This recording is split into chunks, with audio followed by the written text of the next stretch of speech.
Mesdames et messieurs, bonjour et bienvenue sur Étoile Monde TV, la maison de la qualité, votre chaîne de référence. J'espère que vous allez bien.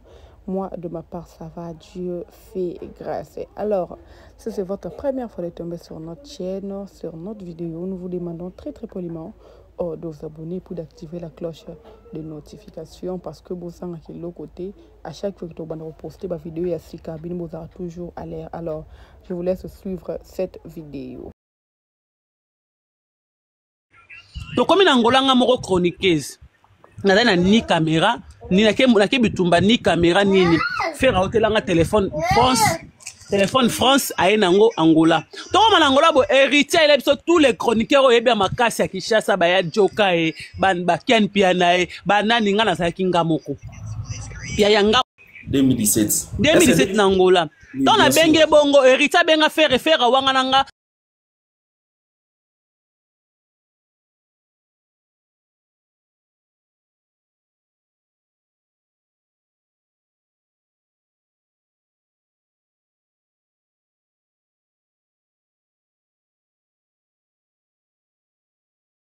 Pemba moko koti pe c'est ça qui hérité passe pour la arrête d'écrire n'importe quoi parce que sur Mathilde Golo tout ça débat na regarder arrête ça tu vois un peu to solana glory arrête d'écrire n'importe quoi là na sekuna to sola bon comme ça comme si on est des ennemis comme non moi je défends et puis j'aime mettre les choses au clair arrête d'écrire n'importe quoi là-bas. Bon, mais ça que d'ailleurs en 2017, moi, en 2017, c'est ce que moi je sache. D'ailleurs, faire un héritier, après, il va un bon terme. Le Kouta, papa, un bon terme. Tu as une explication. Le Kouta. En 2017. Un bon terme, tu as la guerre et quand tu as la carte, tu as la Angola, tu as eu colonzo, tu as lobby, tu as filmé, qui est le image Joana. Les alliés avec hérité jeune talent. On a même vol moko ya bamata vol mo bafanda bomba na business class bakanga ou photo ba 2016 n'oublie pas Glory Hollande. Les londe na lobaki les lo. Comme papa na zolo ba siko na fonda ngo toza mama bato bazala na 2017 baba ke Glory okosa. Otuninga lo netindanga la benga hérité jeune talent. Na expliquer yo. Est-ce que guerre est utaki? C'est bon. Mon réponse pour Sengai.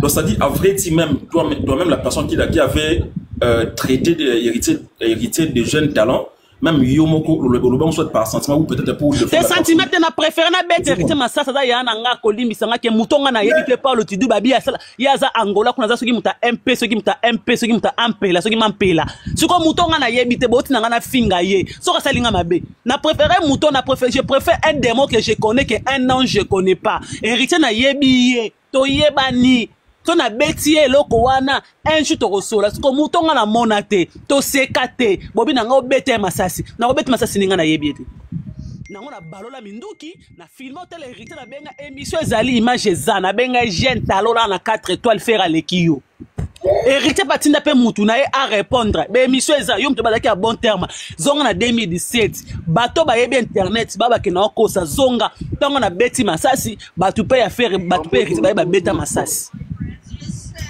Bon, Gloria, quant à moi, je pense que moi je dirais Bakali, c'est un sentimentaliste, premièrement. Et puis, deuxièmement, Tino Moni Bakali, ça vidéo. Ah, comme il sentiment qu'à pas le makamba faire, il fallait depuis longtemps. Depuis longtemps. Depuis ça, je l'ai bien. Depuis ça, je l'ai bien. Ah.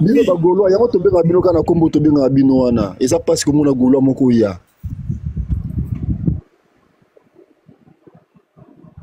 Et puis sache-le bien. Ma vidéo bakali ça lelo et puis tozo kada ba voice na ndobima. C'est parce que ba intéressant qui était dans ma concert. Vous comprenez? Est-ce que déjà la personne qui dit ça et puis tant qu'elle n'a pas fallu vous pensez qu'elle a une ngam parce que ça vrai? Il faut aussi voir les choses soit tout ça lampé tout ça il faut pas mélanger il fallait dans vos histoires dans vos bassesses arrêtez ça non arrêtez avec vos bassesses arrêtez avec vos bassesses là fallait ne pas dans vos bassesses là frère c'est pas une bassesse Ce n'est pas une bassesse. C'est oh non. C'est pas possible. Mais pourquoi quand vous dites des choses vraies, beaucoup comme si mais soyez calme, pourquoi vous clapotez? Clapotez pourquoi? Ça veut dire quoi? Laissez-le tranquille, il s'en fout de vous. Bakali travaille chez Héritier, papa. Bakali travaille chez Héritier. Président Tony, là, c'est la moi intervention, moi, Olangi, même yo journaliste. Vous comprenez? Vous savez tout ce qui se passe dans le monde dans le journalisme. Bah vrai bah. Faire ya kataki. Malamoko. Te bagola ngaka boete a du micro ya fiwana. Bon pona nini? Ta ukipiga bana ko à part ça, le fait que Bakali a lobby, nous avons contesté aux questions à Papa Thierry a posé dans les trésors. Faire Bakali a lobby que faire abeti moins de 6000 personnes na Belgique. C'est quoi? Baba fanatique qui a fait pourquoi Kofi Olomide? Hein?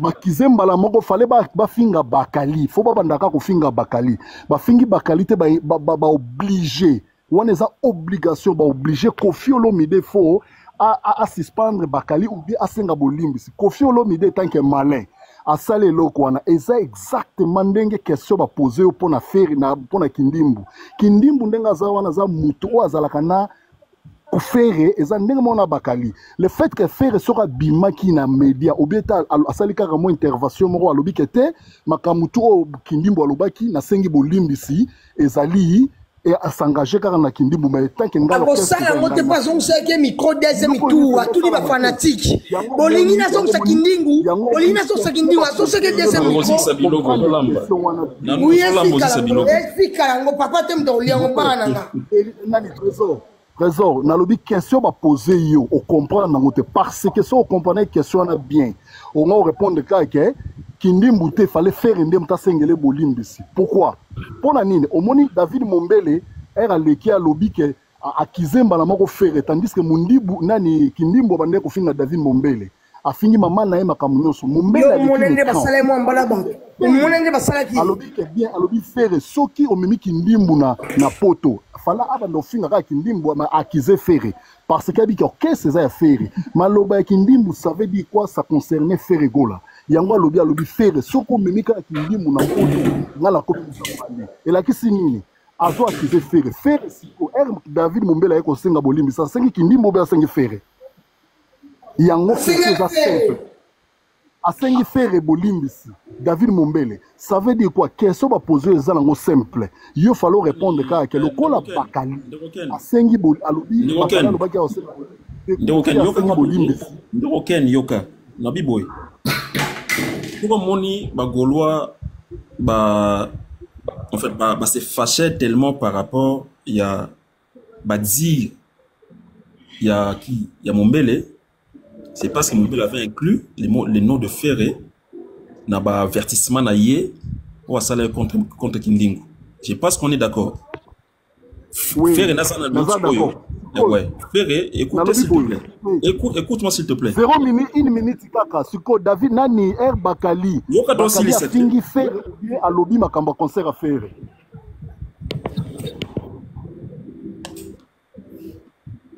Répondez, vas-y. Na lobby boy question nga la lobby boy o lobby Mombela touchaki Ferré siko Bakali era lobby makambo ya Ferré ya concert à Ferré a fingi Ferré ou bien lobby réalité yango spéciali ke yo mais Israël non s'il te plaît tout le monde là émotion fanatisme donc selon yo Bakala dit la vérité donc selon yo Bakala dit la vérité. Non, journaliste d'investigation, bongoté, Bobenga est journaliste d'investigation. Pour vous respecter.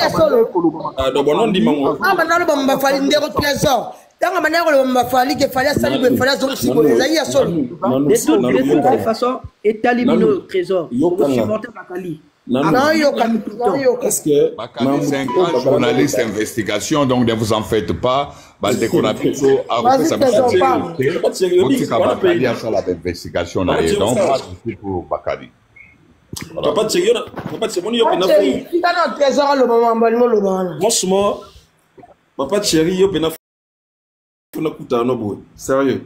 Ah, bino bozaka boyo mono yo ba mbasu. Moi j'ai pas confiance au Gaulois. Non. Ba Gaulois ba yo bote la mbasu. En fait, trésor, il y a nuance. Il y a nuance. Balobite que ba Gaulois baza bazoba ke yo za mayele te. Balobite wana te. Balobika ka oza différent. Balobite ke yo za mayele ou bien oza zoba. Et les cas qui oza différent. Et les cas qui osent et les cas qui osent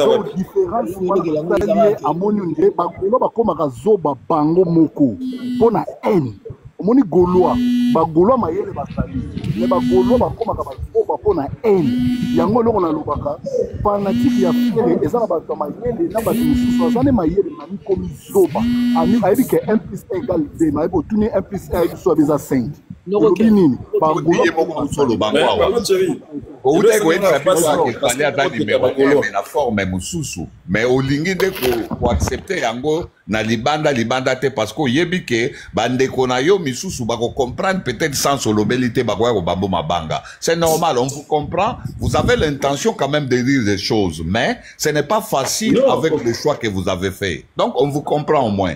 Moi, je vous comprends sincèrement. Parce qu'avec le Gaulois, vous avez des problèmes très sérieux. Très sérieux. Moi, je parle de Ferré, vous parlez peut-être de Fali.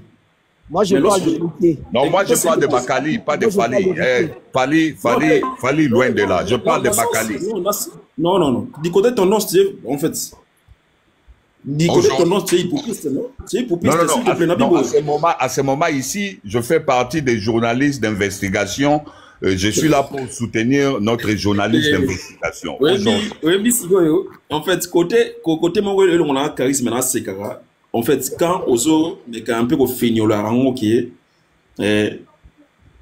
côté Bakali, as investigateur, papa, tout fan d'abord, s'il vous plaît. Bon, ok, ça va, je vous laisse na panel parce que moi je dois sortir. Bon, Bengela biso bonne soirée. Il y a moi l'olenge na yo. Ouais, koko comprendre que awa. Oui, na royamba yo, mais il faut vraiment.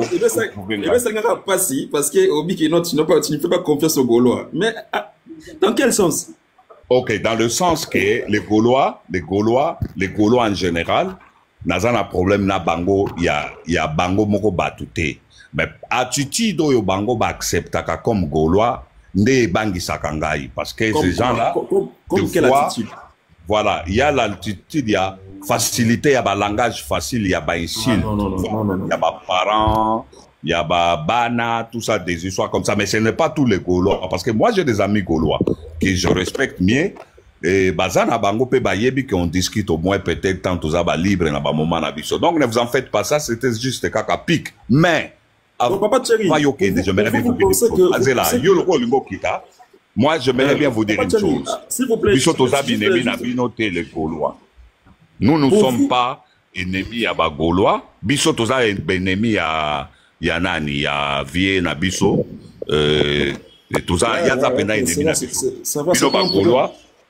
On vous considère comme frère na biso, bolinga biso mingi. Talati bosala ke fort que héritier poussa na kutute. On appréciait ça parce que bozo ça la biso moi garde-fou, bolingi que héritier poussa na te, mais héritier n'a rien à voir avec vous. Héritier on la cache. Voilà. Donc voilà. Papa Thierry, et le monde a bien pendant que Gaulois à la Nine. Naza, là, peut-être côté moi proféré, mais hormis ma musique, je n'ai en fait la haine avec personne, tu vois un peu. Mais nous sommes dans la Nine. Et bien, même, attends, live, même il y a des Gaulois, déjà, soit bandit à moi, sanité en public. Papa Trésor, ça aussi, c'est pour ça que tu as profité dans le bas. Yoga, s'il te plaît. So, ben, aussi, si tu peux film à l'oba. Ah, ok, d'accord. Papa Freddy, font un micro. Papa Freddy avant qu'il t'a. C'est la pape, ça y est. Une fois de plus, c'est bonjour. Bonjour. Je suis en chair et en os. Je suis bonjour. Ouais. Ah, oui, bien, Kino. Kofi a un problème dans le Mokili Mobimba.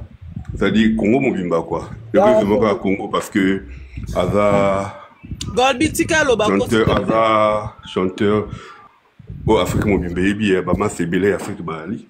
Qu'on a un problème. Bref, c'est quoi le problème à Kofi dans la Randengeni? Bakali a Lobaki, Bakuna Baye Kofi, et Bimi Kofi Moutalobaki. Mais ça fait pas partie à Kofi Moutalobaki. Mais pour te l'andi, Maloba ya Moutou, Moutaza Ndinga Koloba. Ndeba Loba lapsus, surtout de la parole. Moutakoko Loba, Ndenga Lobi, peut-être, pas forcément Lobi bien, mais le langage. Il y a moi la vie problème d'héritier aux Zonga Yoko Finga. Ce problème à Kofi Zalaga, dans Kinshasa Mawatu, avant la Saouta Zumundo, quelqu'un tiré mout, ou bien Bomi Moutubo quelque part, ou bien Bomona, ou bien Yesuki Ndengeni Chokande. Le problème à Kofi, ça fait même rire, hein. Donc voilà. Ali, Asengi pardon, Neba Koloba, Ayakoloba Nini. Bakali Aza Moutuna était à Salaka, mais pourtant Batubayi bien, que Bakali a Loba comme un neutre. Où est le rapport avec Kofi Olomide? Mais simplement parce que on veut salir Kofi. On lui veut du mal. On est complexé par rapport à sa personnalité. Il y a beaucoup aussi des handicapés mentaux au Bazokabaye, parce que le problème, on va l'embêter avec le problème. Alors, tout le lundi, à la base, ils ont les Kambourou, Moutouta Salaka. Donc, ils ont la maman trop, hein. Kofi est là, tuez-les. Tobé Tablon a beaucoup. Tobé Tablon a beaucoup. Très bien. Je vais poser une question, frère, parce que tu as posé une question. Na sepeli ndengo bandi na début à histoire ya Bakali. Ça, vraiment, on a apprécié. Mais il y a une petite question, un petit souci que j'ai. Moi, ma finge boutiko bima, moi, ebele awa, na mupanzi ya bande konabiso, par rapport à badir ya Bakali ndengo ucholo bawana. Na yebi teso ki yopo yokaki yango. Parce que je crois très bien. Voilà.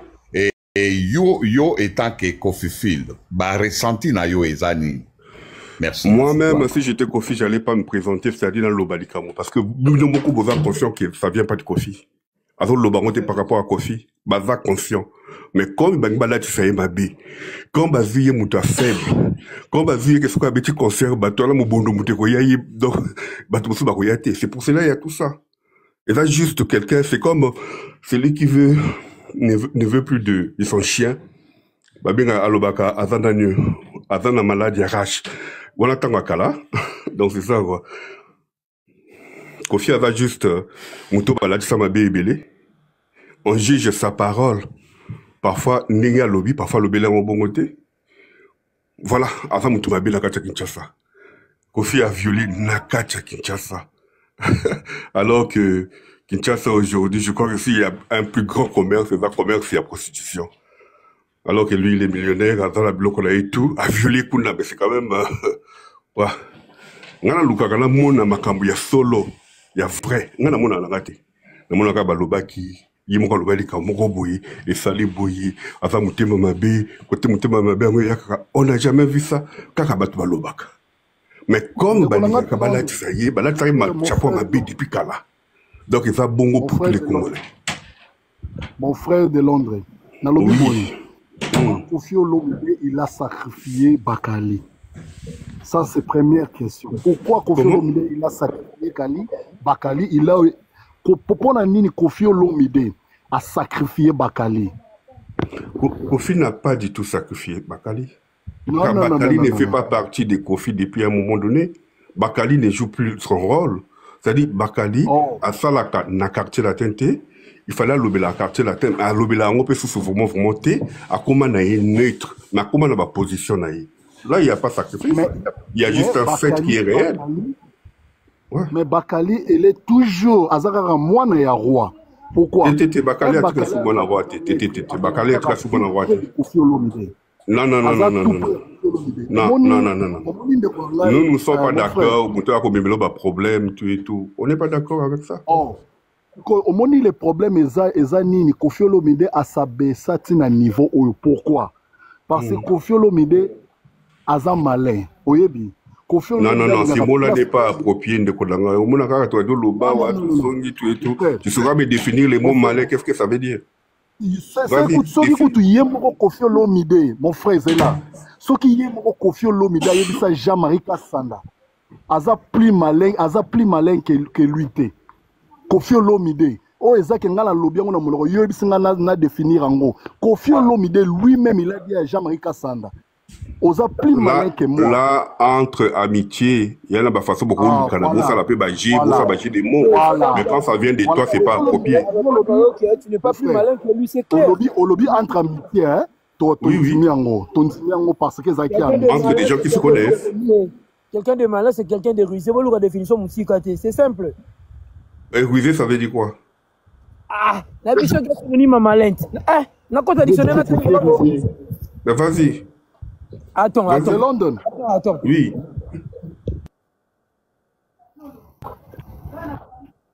De London. Omoni eloko ezoboma.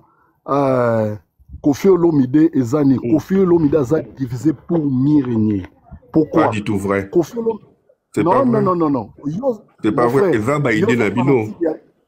C'est fanatique à profiter. Mon frère, c'est pour y Kofi Olomide. D'accord, mais c'est que je sais, essaye de me. Zouanga Siko, Zouilanga Ngosiko n'a pas preuve à l'appui. Oh, voilà. Kofi Olomide, à l'époque, il y a King Kesser et Menea. Avant King Kesser et Menea Koufa, lui-même il a parlé ça. Même Papa Wemba. Boise quoi quand moko on on la peso ba indice boise quoi yem kwa loba yango moni Kofi Olomide le premier ne Kofi Olomide zanine Kofi est-ce que yebi que Kofi Olomide na poser ka question moko est-ce que yo na vino si mutakangisa o tenga bakangisa ngate oh voilà ce qu'on a yebi so boy ngai sina kota prison donc na yebi so boy mutu oya kangisa yo na vie oyebi benjir oyo faire afinga Kofi Olomide même oise kwa loba wa benga fere ayebisa fere ke omoni benjir ofingi Kofi Olomide ola na ndako note na buto lobi ola la te Kofi okangisa o pourquoi dire au faire afinga Kofi Olomide eza plus grave mais Kofi Olomide continue ouais Kofi Olomide ayokana na faire pourquoi parce que ennemi commun ya Kofi Olomide c'est Fally Ipupa non ayebi que petit oyokana na yo combattre Fally Ipupa non ça c'est son faux pensée c'est son faux pensée entre temps moi je me souviens que oui je reviens avec les deux définitions. Quelqu'un de malin c'est quelqu'un de mauvais, quelqu'un de méchant. Quelqu'un de rusé, c'est le synonyme. Ça veut dire quelqu'un qui a un comportement machiavélique. Donc ça veut dire Longola Rwanda Boutouane a un problème. Longola Rwanda Boutouane a un problème. Na peut-être Ouganda, Tambola en Afrique, Bakotoana, toute la réputation à Congolais, bah, on peut son réputation. Vas-y, continue de couper dans le Bakofi à Disa, bah, pour mieux régner. Vas-y. Na lobby de London. Oh, il de London. Oui. Clair. Diviser pour mieux régner, à diviser Nani, bien pour appuyer Nani par rapport à quoi. Mais Kofi a Tindaka lettre, a Tindaka joyeux anniversaire et pas Fally à Zongsaté. Les frères, ça va bon côté. Olobi pourquoi? Parce que Ezagé a Kofi Olomide. Mais c'est toi qui le dis. Toi, Ezani ni bana mike, c'est-à-dire Kofi Azawana a vu bana 7 ans. Attends, réfléchis avant de dire. Il faut réfléchir de qu'on a bon dans Makambo. Tu parles devant un homme réfléchi. Ouais. Non, naïbisi Oboy. Quand on va arriver, quand il s'est Brazzaville, que l'autre la réputation à Congolais à Kinshasa, quand il s'est Angola, que l'autre la réputation à Kinshasa, Kende na Bangui, moi je l'ai fait. Ne dites pas n'importe quoi. Oui.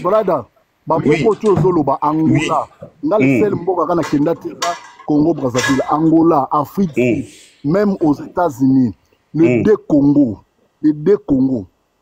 Congo oya bralia congolais oyo batu ba yeba congolais za na réputation ya mabe za ndenge ni soko fandi eza na ba congolais baza na ba réputation ya malamu baza ebele so soto ke na monde ya musique Kofi Olomide aza virus moko très dangereux dans la musique congolaise soki yo yebi yango te ba mutu oyo kutu aza papa Wemba za ka Kofi Olomide za ka pire petit na aloba yango donc ça veut dire quoi ceux qui confient le média za lelo résister parce que ça les seuls musiciens lingara sur un musicien on a un succès il faut y a coincé à zalana y a boma carrière na les seuls orchestres les seuls musiciens. Ça c'est la mentalité qui noie Zende Kodanga. Parle-moi des faits, parle-moi des faits à l'appui de ma preuve. Parle-moi des choses vraies. Kolobelanga makanisi na yote parce que makanisi na yona kolobala olobi mboko kidati na ipso la bravi wala boma za watika dioka na ipso pour nini kimoyibi lokuta mtema mabe kindumba le plus moins cher. Vous comprenez? Là, vous allez au moins trop loin. Vas-y,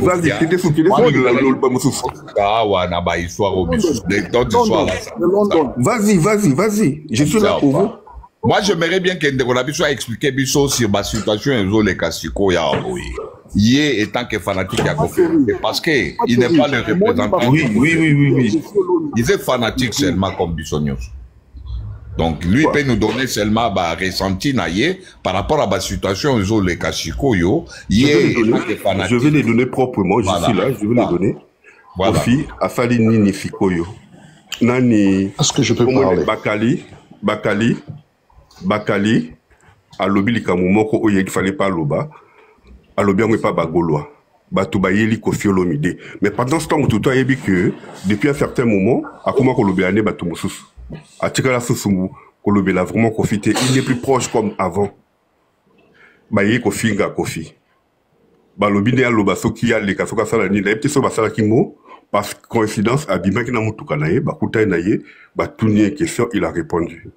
Peut-être dans malobanaye, moutou sali pété yangote, n'inga lobi moi nana okonda. Peut-être bien n'inga dans la moi taken, n'inga dans la moi humoriste et tout, mais et soit kabat pété malobanaye. So balobi n'inga bongo oui, mais le mal. Bouye l'anga mabi ou Kofi aloba. N'atou l'anga moussaka kalamingite. Moussaka lobi a tout na question. Papa chéri, na Kofi barana problème nini. Baluka problème bato bavana na pas chéri banda bandeli ba mona ba problème ngote eza ba fan mutu bavandi sa problème bavandi sa conflit wana na mutu ndi bavandi sa ba conflit ya Kofi ebele na mutu ndi baloba pe mutakabola ka bato pour diviser pour mieux régner eza ba fan yo yebi Kofi mon frère yo yebi Kofi ko vana na Kofi boa bandeko mon frère ouais. Je te dis oui. Kofi te yo vana na Kofi tout même ba mi ya Kofi bakaba batu nyoso tu bakaba lo bakebele makamba lo bakeza lo kota na kichata ko ils ont raison c'est vrai parce que les gens vivent dans le mensonge o yebi ga Kofi Olomide tant que Kofi Olomide tuna baba mi ya Kofi Olomide propre ba bebana na Kofi Olomide yo ngona abomaka nani afinga nani kuna abomaka nani de voilà ko biba ya ko to la siko ara ko biba na feki parce que mutu boka lo ba s'il vous plaît papa que vous défendre anti-valeur, c'est ça le problème. Mais l'anti-valeur c'est avec la Kinshasa bana ba yiba mo l'état Kofi bana ba ko bo ba est-ce que na Kofi est-ce que na Kofi ba bo ba tuka na Kinshasa kuna ba kulunda ba kata butu pour la $50 papa London oui, je suis là. S'il vous plaît. Ok, nous revenons à la musique. Tozongi la musique, s'il vous plaît. En tout cas, on a l'enjeu depuis la bande Landa. Voilà, tozongi sur la musique, hein. D'accord, tozongi la musique. On fait apparaître Bissou Kofi, Antoine Agouepa comme un vieux saint qui n'a aucun problème. La communauté congolaise est saine. Papa, non, s'il vous plaît. Arrêtez de mélanger les choses, s'il vous plaît. Vas-y, ouais, je suis là. Tu viens à peine de me présenter Antoine Agouepa comme une très bonne personne, pleine de morale, pleine de bonnes manières, de civilisation, d'éducation et du reste. En tout cas, coup de chapeau à vous. Papa. Je ne l'ai pas dit, hein. Ça, c'est sans tes mots. Moi, personne, je ne l'ai pas dit. Mais aujourd'hui, tu as dit que c'est ma bé moko ya Kofi. Veut dire que ça n'a pas. Non, je dis que avant ma qualité naïe, avant ma défaut naïe. Au nom de tous les dieux. Ok, c'est bon. Notre frère qui vient de parler, mon frère, mon petit, mon grand, mon papa, mon yaya, mon enfant, Ken qui vient de parler, mon tout en fait. Parce que je ne connais pas son âge, je ne connais pas mon âge. Je l'appelle toi au même moment. Il a traité Kofi, il a traité Antoine Agouepa d'anti-valeur. C'est lui qui s'est payé dans l'autre. Et normalement, ceux qui m'appellent Nazaraki, j'allais me fâcher. Mais quand je m'assois, je prends le fait et les réalités. Je comprends que les types, ils méritent ces noms. D'accord, vas-y. Nous sommes assis, nous seuls. Ce n'est pas quelqu'un qui est venu raconter. C'est Cuisse de Poulet. À ça, là, une émission à faire voir Bisso Calvaire ou à Viva. N'est pas Antoine Agouepa. C'était caché, personne n'a vu ça, on s'en fout. Tout le monde, Antoine Agouepa. Jassisi Kobina. Asale Bifini You. Aux yeux de toutes les caméras du monde, tout le monde a vu ça. Antoine Agouepa n'a jamais fait quelque chose de mal. Tu sais comment on appelle ça? On appelle ça voix de... Tout le monde, Antoine Agouepa, à l'aéroport, attendu hors du pays. Les caméras de ce pays braquées sur lui. Nos caméras nous braquées sur lui. Antoine Agouepa se permet de donner un coup de poing à une danseuse. Une femme, si c'était encore un homme, on aurait supporté. À une femme, un coup de poing avec toute rage pour l'anti pour BTP le Kofi. C'est via de la valeur. Tofanda, combien de fois nous voyons quelle danseuse est passée par la maison d'Antoine Agouepa sans dire qu'Antoine Agouepa Kangela est Nandaku. Même Jaël Chaud. Même Jaël Chaud, elle n'a jamais été danseuse, s'il vous plaît. Je ne dis pas qu'elle était danseuse. Non, il n'y a pas de preuve. Il n'y a rien du tout. Il n'y a que des blablabla. Vas-y, continue le Bamoussous. Voilà, tout à côté. Ok, on parle de cette danseuse. C'est qui encore qui était parti chez Kofi? Après, en fait, on va retrouver chez nous dans la chambre à Kofi. J'ai oublié son nom, viendra. Je mets ça entre parenthèses parce que j'ai oublié son nom. Avec tout ça, vraiment, vous continuez à me faire croire et à me faire digérer que je dois croire et faire confiance en ce vieux. Écoute-moi, je vais te dire quelque chose. Tu vois, Olivier, j'avais un peu de considération pour lui en tant qu'humain, en tant que papa des enfants des autres, en tant que papa de ses enfants. Mais depuis le jour où il est passé à la télévision, dire clairement qu'il est ennemi de Fally. Moi, je suis fanatique de Fally. Du coup, c'est grand. Antoine Agouepa, c'est mon ennemi. Je fais de lui un ennemi parce que c'est lui qui a traité les autres. Tu as déjà vu un ennemi parler du bien de son ennemi? Donc tout ce que tu dis, multiplié par zéro. C'est des conneries que tu racontes. Un ennemi ne parle jamais bien de son ennemi. Donc c'est ça des conneries. C'est des conneries, man. En tout cas, un ennemi ne parle pas bien de son ennemi. On se comprend. On comprend place aux alliés. On comprend place aux alliés. Tu vois, Antoine Agouepa, c'est l'anti-valeur numéro 1 de la République démocratique du Congo. Je vais te dire une chose. Je suis congolais, je suis congolais. Mais je soulève ma main, je le mets plus haut. Après les Nigeria, c'est le Congo. En matière, il y a Makamamabi. On ne parle pas de parfait au Congo. Nous sommes ici, nous parlons des artistes. L'artiste vient de la société. L'artiste vient de la société. Il est congolais comme les autres. Du coup, on va parler de la masse congolaise. Non, arrêtez de multiplier les choses. Prends-moi un artiste qui a fait des bêtises qu'Antoine Agouepa fait. Un seul. Hein? Comment? J'ai énuméré les bêtises qu'Antoine Agouepa fait. Tire-moi un autre artiste, mets-le à côté d'Antoine Agouepa qui me montre ces mêmes bêtises. Ça n'existe pas au Congo. Papa Benjamin, l'ongola micro s'il te plaît. L'ongola micro te met libre, s'il te plaît. Abetaki moi si na aéroport, nous l'avons tous condamné. Basi Ober Lobaka, Mabé Yakofi, nous ne l'acceptons pas du tout. Mais nous cherchons les vifs, les épreuves à l'appui, nous ne le voyons pas. Tu vois, bla bla bla. Tu vois, tu vois, bla bla wana, oto yokaka. Papa, 45 ans de métier. 45 ans de métier. Papa Freddy, j'allais dire ceci. Papa Freddy, s'il vous plaît, la famille, tout tapoter ça, Papa Freddy, Kofi Olomide, soi-disant, de tout, il est esprit, boé. Mais comment Kofi Olomide, Bakala salara pas na etende bolobi, Bakali ne travaille pas chez Kofi, Bakala Bungeli, Bakali a Bungeli Kofi et les Gaulois, Bapesi Kofi meeting de 48 heures. Ce qui a eu décision, le conseil de Kofi permet de demander pardon Naba Gaulois. Ça base de quoi? Si je comprends aujourd'hui, Papa Freddy, Kofi n'a plus de fanatiques. pour ba PC 48 heures soka lobité soka longue ba qualité soka sali boete ba roya concert na yete ba ko sala bote c'est que bino bozara susu ba fanatique Kofi te comment Kofi le patron les grands légendes les légendes les plus gros du monde l'homme qui a découvert la musique du Congo. Comment Kofi est incapable que Balikambo ya yebite Bakali ne travaille pas chez Kofi. Bakali il a défendu son des héritiers pour akende ko kitsa faire mais balati sango Kofi a eko bimisa Sandra na yebite sa base de quoi Kofi n'a plus de fanatiques Kofi bangi ba finga Cindy matrice Zika ezelo kwa sikata ba finga ke abangi nini ba ebani ba secret abangi ni problème makano so ya faire finga emu viola a kengi la na hotel a sala rabo a tira ba papa na ba poche papa kwiti papa soke bola bafinga mutunguba Antoine Misisa bafinga nyonso lokati bafinga nyonso abimara ba danseuse surtout alingara ba danseuse ne asima trop babokele tous les jetons mokili lelo ni confra obangela bagoloa oh ya kotinda basenga pardon ça base de quoi na ko répondre maman Gold. Oui maman Gloria, moi j'ai beaucoup de respect pour toi, c'est bien que je vais pas aller à l'affrontement verbal na yo. Nana ba respect belé. Na zongika na nino na fête, je reviens sur des faits. Ba fête eza nini? Ba lobby, bongo ndenge ba lobby et salami ndenge et salami wana. Boza bato bolba ko faire un problème na bato nyonso to. Mais ça c'est un problème. Peut-être qu'il a voulu le régler. Ce qu'on sera bon c'est problème au bino bochaka qui va problématique a bongi sango et comme sous ma bé. Maman Gloria.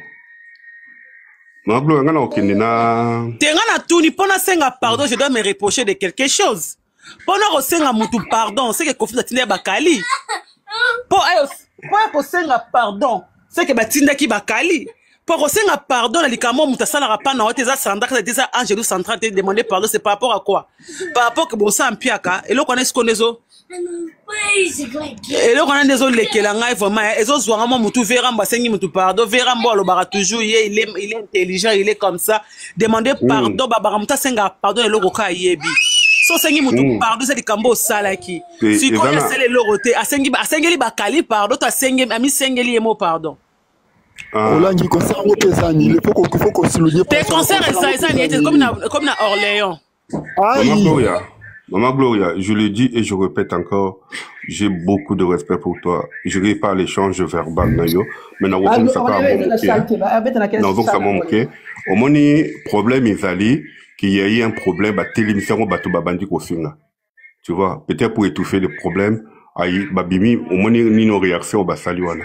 Et puis, qu'on fait l'équipe l'émission, et qu'on fait l'émission, pour assenga pardon, c'est une circonstance, batouni na ninoana, batouni na situation, et il a répondu. Alors, on fait l'émission, donc c'est une circonstance. Okuna basengi pardon, na oba koma qui fait que n'enga na moniangote, mais bon. Est-ce qu'il faut dans la toujours na ba problème na bateau? Est-ce qu'il faut qu'il y ait dans la bongo? Mon frère, Oyebi, Kofi Olomide, c'est parmi batu ya minene ya mboka na biso. Moi je crois bien ce qui vraiment toko solo lango na bon sens nenge tozo solo lango boye. Na sepeli nengo lobi ke Kofi alingi koza na ba problème te na batu, il a trouvé mieux Sandra Kazadia koma par rapport ya investigateur na ye oyo à la kisabiso na ba investigation na ya utai ko sala aye approuver ngo na miso batu et puis ça créé ce que ça créé. Mais chose étonnante ezali boye. Papa na biso Kofi Olomide yende nzambe asala papa na biso Kofi azanzambe tinde konanga. Oui non Kofi alobaka nzambe ça c'est une façon de parler simplement. Mais c'est ce que je dis, c'est une personne à makilana nino lokola yonanga. Non mais mon frère, comment vous acceptez d'autres et vous refusez d'autres? Kofi c'est son nom, alobaka vient nzambe et ceux qui n'a bengue na kombo ya vient nzambe na fibiete. Donc c'est mais tu le sais qu'azanzambe tinde konanga. Oui bien oui. OK d'accord. Merci. Tu réfléchis déjà bien, continue. Non, mais c'est ce que je dis. Nazo bengue kana ba valeur sur na ye. Simplement ça la musique ya wana yebani. Ba docteur ba sala musala bien, ba lekiye parfois parce que ba tanga mingi. Musique ezaka ozana porter à batebele, c'est tout. D'accord. Donc là lobi kazanza mbete, d'accord, on laisse ça. Bon, vieux azana mwana na ye oya bengaka oya koma ko benga siko mwana musala parce que bambulo elekaki abenga e mwana na ye alobi mwana oyo Papa Thierry na raisonner siko Papa Thierry na raisonner faire c'est la famille faire azana mwana musala te hein. Voilà, ok. Alors, Zena papa. Eza mwana musala, eza ba terme mabe balobaka, eza ba terme malamuté. Pour moi, je dirais c'est des collaborateurs, c'est-à-dire na vie aux sala na ngai, on collabore par rapport à la musique. Ça c'est le sens normal. Merci vraiment. Kofi, papa Nabiso Kofi, ye azana collaborateur na ye moko oya sala na quartier latin. A pesa oya kukai ko pesa na quartier latin, a longwa na quartier latin, a koma ko ça la vie est normale. Mais à chaque moment ba difficulté ezo kwea na mopandi ya moko ya ba collaborateur na ye oya sala ki na quartier latin ndenge lobi. Papa na biso azwaka bato nyonso baza koloba makambo ya mabe tomona mama moko abima soki na Côte d'Ivoire soki na Benin okoko papa na biso aposta yango bato yo bazo kofinga collaborateur na ye moko ya orchestre na ye wana o ya lobaki atomola la jalousie wana papa azo ko poster yango papa ye koleka na télévision kaka mikolo mibale misato awa ye kolobaki moko ya collaborateur na ye wana aza ennemi na ye. Voilà. Oyo ngala linga kina yeba. Yo étant que fanatique ya papa na biso. Comment kaka na moi likambo muke oyo investigateur à lobby papa na biso na capacité ya koya ko komisana mukanda pona kolobake makambo ya ndeko wana eza yete mais ba accusation nyonso bazo ko apporter na moko ya collaborateur na mususu ye accepter yango pe azo poster na banani ya nini na ye. Donc tu vois pas qu'il y a un deux poids deux mesures. Pas bengi ennemi na ye. Yo ko répondre nini? Ndeko nazana musala na omekana loba malembe pour na déranger musala te. Au moins ni problème eza nini? Ba collaborer et puis à la fin ba yokanite ndenge mutakendaki na o akendaki.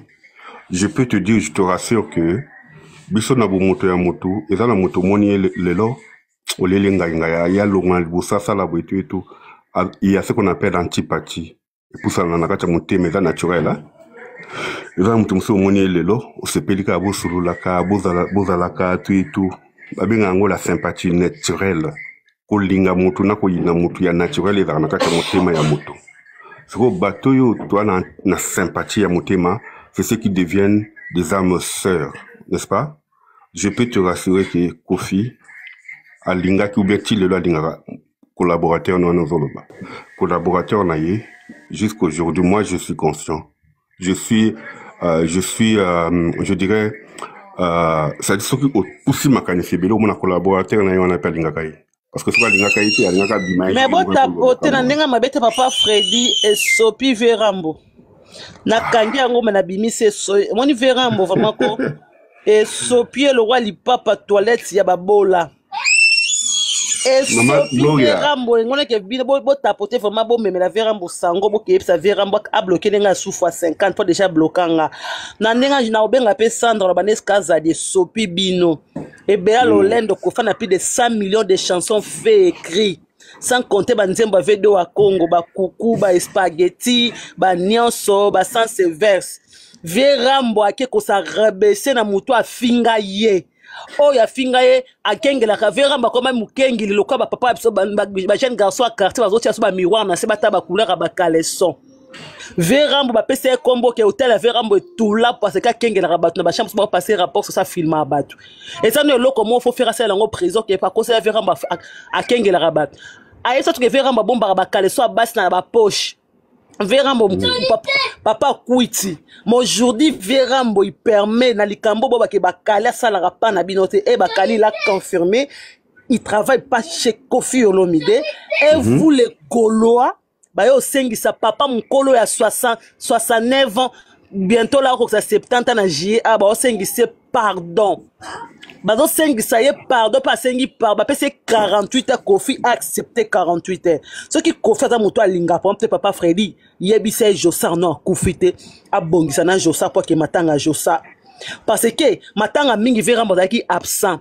ya ba kin Kester et ba papa Wemba moni moto a saleto yeba papa Wemba daki absent moto la ki se ko yemba kin Kester absent akende kobongisa na vie Jorsar no akufite aza na bomoi abongisa ba chroniqueur mususu ba spécial poids atia bango là-bas ba ministre à Gabon ba ministre à Brazzaville ake komi kitsa pa mutu mo ba fanatique ba lupo komi lettre pe boye ko senga pardon pona ah non c'est pas possible et sopi verre akiti na bas étage ba diplôme à Bordeaux ba diplôme à Suisse ya Suède ya Canada ya Espagne avec Rambo ya Lemba soki na mokengeli sopi na Shaumba et kiti trop bas parce que pardon Veramba Sengi vous êtes des fanatiques vous n'arrivez pas de défendre hein quand ça se pardonne les aya nini on arrive à comprendre pardon Sengeli Bakali à Sengeli ba fanatique à Sengeli Mamasi tous on ba pardon Veramba tu n'as vraiment dessus choqué nga Senga faire pardon pour la finga maman faire et on a mis qui t'en finga Senga pardon pour la finga maman ba nebele ya bino vraiment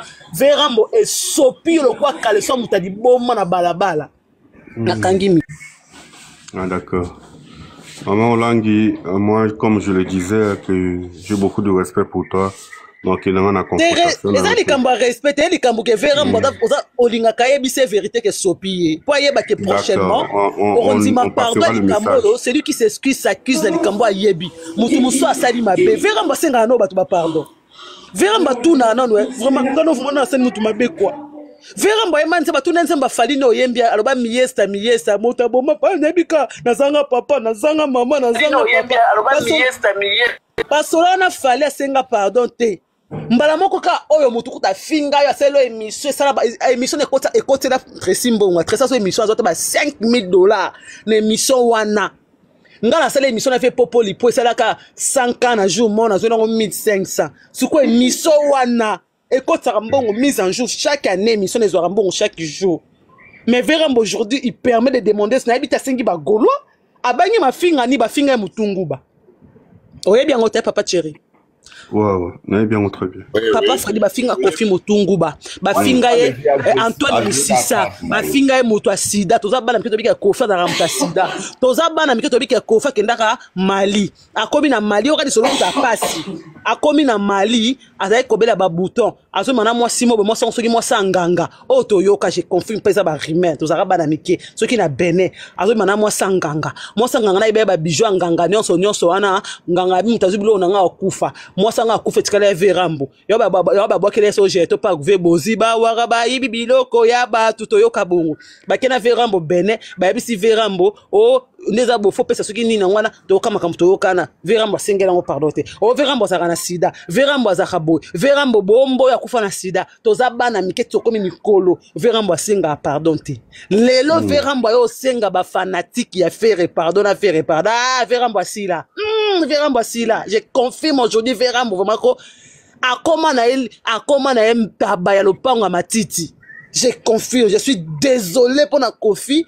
Le grand prêtre Wana Verambo Masili Verambo Masili lo je confie papa Freddy bona ba fanatique soute Verambo o wapi Verambo toka kaiba ba lutu ndaka o mabongo toka ka Verambo iba ba lutu ndaka o mabongo to mona te to yoka toka ke Verambo ye wana tsuki asala quartier la tête na porte parce que atanga na quartier ce qui la tête oyebate. Et aujourd'hui, Verambo demande pardon. C'est 48 Verambo 48 heures au Senga pardon. Verambo fait l'émission. Ayiba sentir na magasin. Bokiti sima Verambo bagolo abosili se boyibe makoloma ya suka. Bravo. Bravo les Gaulois. On a Gloria. Au moins, milliards, ça l'a faire, on a quand ça faire, la faire en prison. Faire à frapper en fois 4. À la liste à faire en prison, un milliard à faire, batika faire en singlé. Les toyoka ba la faire, l'eau sonama des faire à roka liate. Batia sika mulunge, sika bangungi, pas procureur général camarade à Kofi, le milieu toyoka bongo. Kofa linga kende Lubumbashi, atika faire en prison, oise quoi imposer. Faire à kangele kanda wana, fouti yangole, lo asengise pardon. Boye ba, na samu kilo yo. Non se fouta makana c'est Goliath ba quoi c'est pas David na ni faire akbakema pour na c'est le Gaulois félicitations moi na ko moment minute moko loba na ona sisi na ngana bimisika na bomba kipondo matangana mingi eloko na tolia ngulu ya velike makengo ne matinga susu ba fana bimisa na bimisi omoni mon kilo il y a problème de gauche à droite le plus grand problème il y a un problème de la gérance il y a un problème Nabite ko eux à gérer ngo boité mais na kacha ba problème ezaka gérant ça ba problème ou ezalaka solution ya ba problème. Omoni biso ba congolais na Congo ba maman na biso ba na koloba na biso te ko na lingi yo ne ba na ande to ba na biso na poto tout le temps que je t'aime machin tout et tout et pas moi sinon tout le temps que je t'aime tout et tout to lo ba ngote mais tout ça na ba façon autolobé la kango c'est-à-dire oyebaka mama zo tshelo mo fufu ebele ou bien zo peso mo mutu moko eleki baninga oyebaki mama linga ngai tu vois c'est quoi bolingo na kacha bolingo étant donné la perfection n'est pas de ce monde nul n'est parfait masume za la ebele makabo ebele za ya mabe na mokili na kacha mabe wana ya ebele za na mokili soki oyebi pardon qui est la forme la vraie forme ya bolingo yo lobiga la lobi mama Gloria pardon abifera babandi ba système abandili ça pardon merci le pardon en soi c'est ce qui fait que tu continues vie parce que ma bise là qui lobby le lot continue vie parce que pardon yali Jésus Christ est mort takufa enseigne à pardon c'est sacrifié pour la biso to continuer ko vivre c'est-à-dire masumu na biso lim saka par rapport ya ye biso na bomoto na biso mabe na biso limbi samaka par rapport ya pardon faire les kana ba émission ebele o batuna ye c'est quoi que tu regrettes na kata carrière dans mobimba faire aloba na carrière nanga na regretaka émission on a salaka ya première fin c'est une forme d'un grand pardon et depuis là il a été soulagé. Kofi n'a rien contre Fali. C'est quoi la situation qui s'accumule. La situation ils ont ya ebele, ils ont commandé ti komi lelo. Et komi ti ndenge komi lelo. C'est quoi batomi balewana baza entouré na bateau. Mais Kofi a na moya koloba de basi na ye. Mais na kati ya bateau Fali, il y a l'entourage, il y a Fali moteza vraiment clé. Tu vois, bangomi balé ceux qui ba solo là par rapport il y a pas problème na bango. Ils allaient trouver une solution. Mais du fait que Moutouté a sololi, il y a une façon, il y a un ce qu'on appelle l'ego, il y a un mot qui est donc en la position là. Mais entre temps, nous sommes en train de voir, tu vois, Neba Lubaka, Scobar, Azalaka muta mafia makasi, muta teka ba drogue, tinda batebele kutu ya ebité, mais ba jira na musika, na organisation na ye. Il est le commanditateur va bien en matière à droit. Effectivement, Fali azana batu oyo depuis kala bayaka kofinga na mama bafinga la kama bata bafinga ba kambe bele et lui il est là bafinga bata Fali bafinga nani bafinga ka mama ya Kofi bafinga la kama bata bafinga la kama mama na ye bafinga le kutako Papa Freddy. Bongo nani, bongo ba Jaël, baza bata profiter. Papa Freddy. L'organisation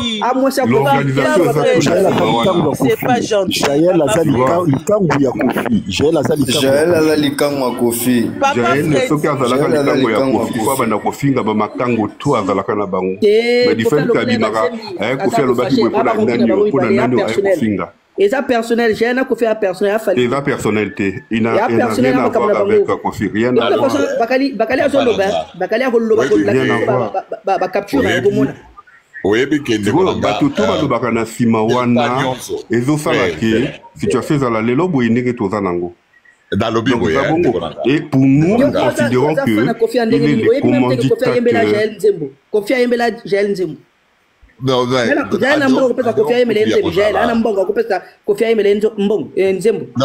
Non, ndekolanga. Oyebi ngala lingi tosi bana okutu Kofi tenga elina tosi bana o frère na biso. Moi azoka muisanga. Ayepi akamwisinga kake na ba question nyonso ba poser ya boeti suka nango na moni atombe kake. Fallait abimi victime na ba dossier na bango. Ben mon frère, fallait avoir victime dans le dossier de la bisoté. Il est le commanditateur de d'accord, on accepte français. Personnellement, on a le dictionnaire qui est oui, qui organise de loin. Par rapport à l'organisation. Et c'est lui.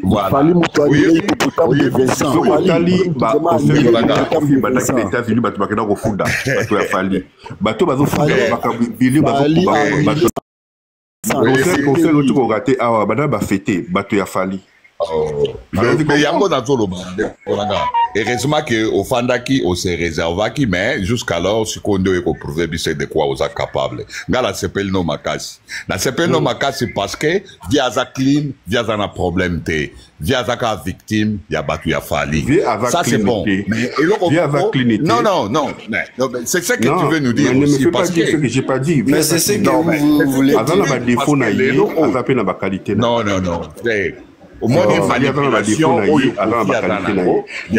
avant loba soki na tomboli mosapi nanga na tiango vraiment likolo omoni ntango Kofi alekaki na justice oyo ya 27 ezali mpe na 25 na ntango ya justice wana nga na kati ya motema na nga na bandaki koloba nzambe masumu tu tofuta yango na se vie eza nini soki on appelle le karma so na bwaki ezongelaka biso soki vraiment ye asalaki yango ata 1 an à purger parce qu'il faut foutre masumu na ye mais depuis le moment qu'on l'a quitté on l'a condamné il y a ndenge abombaka ba danseuse ye moko asapesa ba explication pour na ponya sana il a été acquitté pour nanga un pays comme la France qui quelque part est dans la meilleure justice ya mokilia baza parmi ça veut dire que les problèmes est congolais, les problèmes n'est pas Kofi. Il faut défendre Kofi Olomide, ils ont un biso tous en promper la profiter. Yango biso to komi na biso ka ko seta, pe ko sepela et puis tu comprends en réalité mon c'est simple. Oui. Au moni lelo oyo ba mi colonion so ndeko nanga ne vous en faites pas. Mais biso pe to ko eloko moko tozo lingande ba ndeko na biso ba kwea na mutambo yo et c'est salama mbalebele e kwea lisusu te. Biso tozali parmi bato yo toyebi papa na biso Kofi Olomide mwana na ye wana oyo lobi ka atindaka bato bafinga ye wana ayebi papa na biso Kofi Olomide tellement les commentateurs oui il est c'est une organisation où c'est là nayebi ke ozo boya place moko ozo lingate baloba biso tondimi yango on accepte biso tondimi fallait azamabe à travers Kofi Olomide dans le but qu'il fallait azamabe à travers Kofi Olomide fallait atindaka mais finalement zolingolo bani bayonganité de konanga réfléchir na yo mais ngoko mano mais eloko na koyebisa bandeko na biso bagaulois c'est simple. La carte est tellement simple. Papa Nabiso a prouvé le loko na lobaki ne bandeli awa. Il nous a prouvé ça. Le vieux, c'est un grand manipulateur. La carte où ils en ont mis ses animes. Papa Nabiso Kofi Olomide, azana concert ya vina ye, où ils allaient déjà annulé. Mais vu que azo tenir que il faut abeta concert wana, il faut azo batu. Il est prêt à sacrifier tout le monde pour azo kakabatu. Ce qui confie à Koko Tambolata n'a pas genou. Il va le faire parce que c'est un grand manipulateur. C'est ce qui joue maintenant avec ses fanatiques, avec Biro Naye. Bazo salondre balingi bagoloa. Balingi fait réata mukete, balingi pe bagoloa te. Après concert, il y a papa Nabiso Kofi Olomide. Akoué Nabiso deuxième histoire. Le mal avec bateau, basala kamabe zanini. Bakomi sango lokola habitude.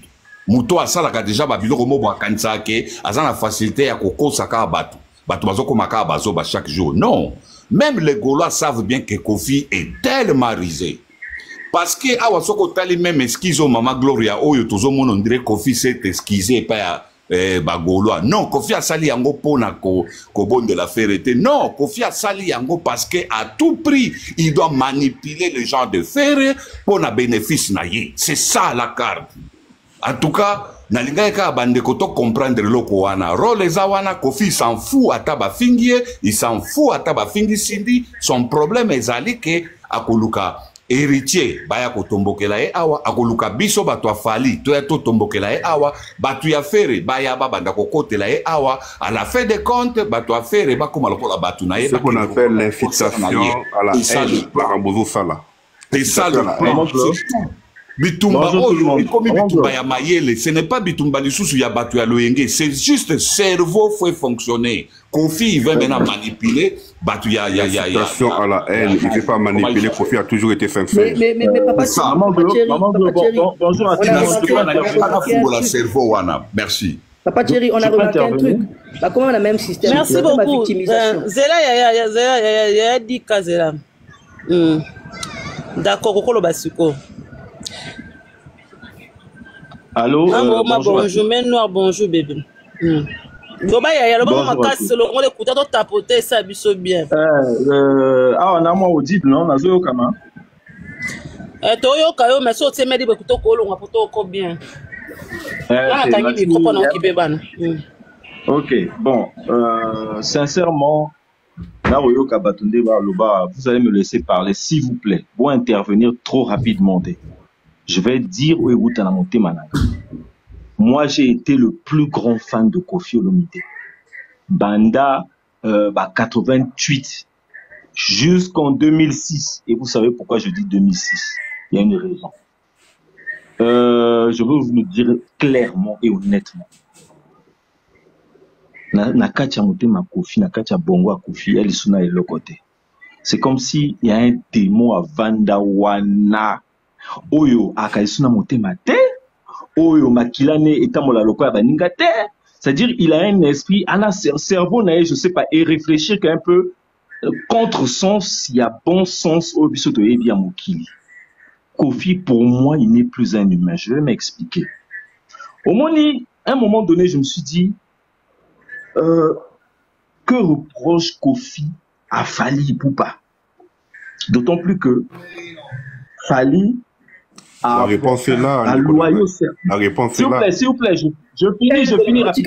Tikaya Loba. Et là, ma sentiment par rapport à Moutou, on va supporter Yangoana. On a eu de la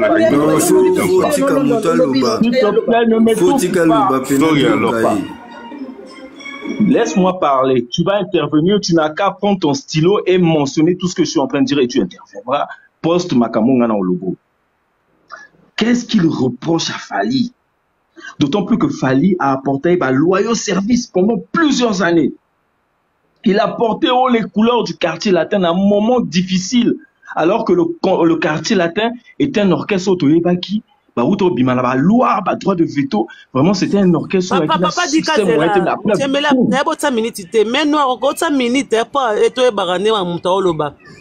moi 5, c'est pour toi. Et aussi mbatté. Merci beaucoup. Ouais, mais bon, tu as 5, oui. Alors, c'est bizarre. Tango Landa ba interview ya Kofi. Tango Landa ba interview ya Fally. Tu suis l'interview de Fally. Tu ne verras jamais Fally mentionner, ne serait-ce que par insinuation, combat Kofi. Jamais. Mais lorsque tu suis l'interview de Kofi, tu sens toute la haine oiseau déversée sur la personne de Fally. On dirait qu'il y a même un problème. Fally était chez lui. Il a fait ce qu'il pouvait, il est parti. Qu'est-ce qui ne se finit jamais? Qu'est-ce qui ne finit jamais? Et qui contrat, ce qui est simité montake, tout le monde a en société. Une personne peut décider à qui n'est parce que a trouvé que contenait les le mode opératoire à Kofi, je vous le dis aujourd'hui, nous le connaissons tous, personne n'est sans ignorer autour de ça là aujourd'hui. Kofi ne supporte pas le succès des autres. À un moment donné, même avec JB, c'était comme ça. Au JB, vraiment, le massage, Kofi a comment il compte. La règle de l'ennemi, de l'ennemi est mon ami est mon ennemi. C'est-à-dire que, règle les alaka, l'ennemi de mon ennemi est mon ami. Il n'y a pas de personne qui, c'est-à-dire, on va appliquer aussi bien que Kofi. Aujourd'hui, c'est ce que Kofi est en train de faire. Il utilise Bafé Rewana, c'est à dessein. Il se croit aujourd'hui le centre du monde. Vous allez me laisser parler, hein, s'il vous plaît. Il se croit aujourd'hui le centre du monde, sans qui rien ne peut se faire.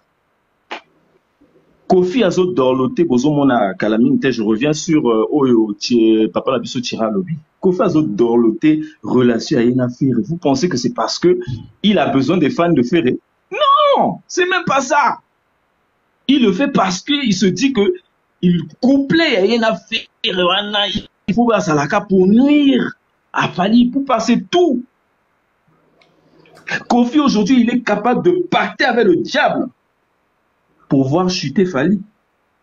Jusqu'à lui souhaiter la mort à Kolobakenon, Motomor à Kouf à 51 ans. Mais c'est de la folie. C'est-à-dire, on a répété, bon, on a un grand artiste dans le monde, dans l'Afrique. Bosso monarchie n'a pas raisonnement à bouillir. C'est malheureux. Kofi aujourd'hui est l'artiste le plus pervers de la RDC. Oh, RDC jamais connaîtra. Le plus haineux. Oh, l'artiste aux fins de carrière, la fin de carrière la plus catastrophique, c'est Kofi Olomide. Dans des faits, monsieur, des faits, là, s'il vous plaît. Maman Gloria, il demande aux Gaulois aujourd'hui, là, oh non, en fait, il demande pardon parce qu'il a, c'est pas parce qu'il a besoin de, je répète encore, c'est pas parce qu'il a besoin de. Aujourd'hui, je vais citer par là, on sait qu'aujourd'hui, Kofi ne jure que sur la mort de Fally Ipupa. Ça, tout le monde le sait. Aujourd'hui, beaucoup remarquer que entourage à Fally, vous allez le remarquer, entourage à Fally, Bango va intervenir que souvent, kaka, ceux qui Kofi, Bango Batika là toujours à la réactif. Ils sont réactifs aux propos de Kofi. Jamais au moment où Bango va banda. Je vous le dis, si ça n'en tenait qu'à Kofi, au moins une guerre Kofi Fally ou comparaison Fally Ferré, ceux qui s'en ont tenu qu'à Fally, ces choses-là n'allaient jamais exister. Aujourd'hui, Kofi et conflit Kofi Fally là, c'est un conflit de Kofi. Ce n'est pas Fally, c'est pas le fait de Fally, c'est le fait de Kofi. C'est Kofi qui crée ça. Parce qu'il ne supporte pas le succès des autres. Moi, n'angana ça qui depuis Kala. Tu es là, tu t'accroches à ces. Fini, Ndeko. Voilà, merci beaucoup. Papa Freddy, tu vas répondre. L'accent que j'entends, c'est l'accent de Brazzaville, que j'ai des affinités aussi. Hein. Beaucoup de respect dans Brazzaville, mais je vais rappeler des faits. Je viens que sur des faits accomplis.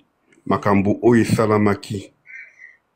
Entre les BMB et les Lahari. Il y a un problème là-bas, il y a guerre. Je n'ai jamais vu Kofi faire ça.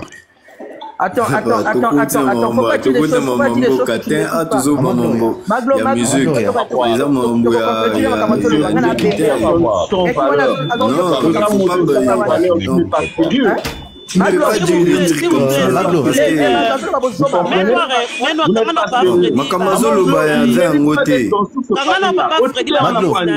plaît, la famille, s'il vous plaît. C'est là, non, papa,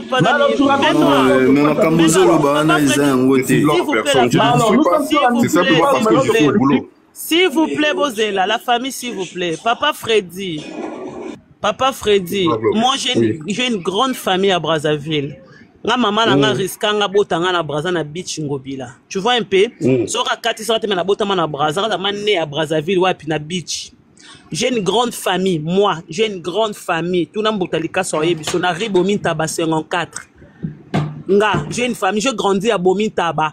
Na ba ninga to kola ba ngokuna bazali ba santu ba na ba tozali. Baninga, Batiti, Baninga, Tozana Naza, famille Bimana Brazza. Donc ils sont par le pas de pays, ils sont par les comportements de Kofi vers les autres. Kofi c'est un Kinois. So Bibo on peut te rappeler que Kofi ba rapaz à oui. To dutaramanda muna Kofi mo so ki to poké yo mo so ki beninois, so ki angolais, so ki malien. Au côté ça battu la badoutuana. Ici on parle de la bonne musique, on parle pas les Brazzavillois, les Congolais, non, on parle de la bonne musique. Donc on se limite par la musique, papa. Je ne parle pas des deux pays. Arrête de dire qu'on peut chez moi aussi arrête de dire ça. Les faits qui se sont accomplis, je ne mens pas du tout. Je connais Papa Freddy n'a panel nanga. J'ai de Brazzaville, j'ai des Angolais, bah Mataka. C'est pas que c'est moi des Kinois et des Congolais de la RDC. On se limite par la musique. Mais c'est qu'on comprend pas, mais comment je t'assure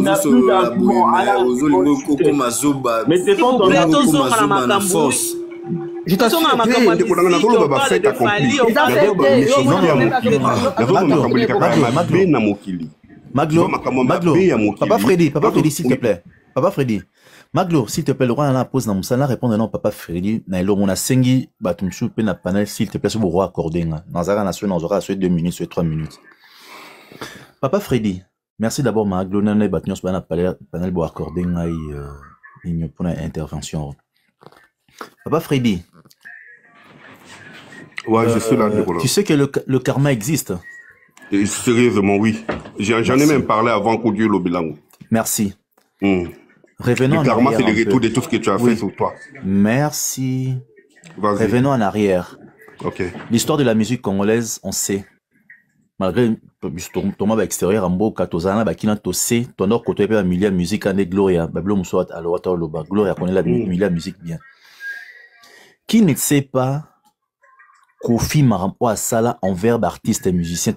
Non, autant à Bakomboliste et Moulaï, Papa Wemba, Nyoka Longo. Plusieurs personnes, même à Taouazé.